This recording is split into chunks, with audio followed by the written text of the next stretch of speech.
संत का अपमान। यह कथा बीते कई वर्षों की है। पुराने समय में एक संत हुआ करते थे। वह रोज अपने शिष्यों को और अन्य लोगों को उपदेश देते थे। गांव के अधिकतर लोग संत का बहुत सम्मान करते थे, लेकिन कुछ ऐसे भी थे जो संत को पसंद नहीं करते थे।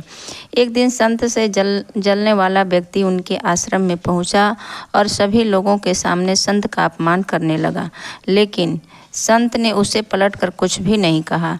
जब वह व्यक्ति बोलते बोलते थक गया तो चला गया। गांव के लोग यह देखकर बहुत दुखी थे। संत ने अपना प्रवचन फिर से शुरू कर दिया। जब वह व्यक्ति अपने घर पहुंचा तो उसे अपनी गलती का एहसास हुआ। वह अगले दिन संत के आश्रम पहुंचा और उनसे माफ़ी मांगने लगा। संत ने उससे कहा कि एक काम करो, आश्रम में पक्षियों के कई पंख बिखरे हुए हैं, उन्हें इकट्ठा करके यहाँ ले आओ। उस व्यक्ति ने तुरंत एक काम शुरू कर दिया। कुछ देर बाद वह पंख लेकर आ गया। संत ने उससे कहा कि अब ये पंख अपने नगर के बीच में रख आओ।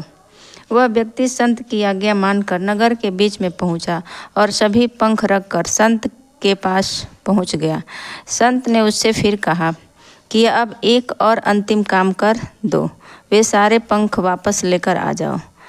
जब वह व्यक्ति नगर के बीच में पहुंचा तो वहां रखे सभी पंख उड़कर इधर उधर फैल गए थे।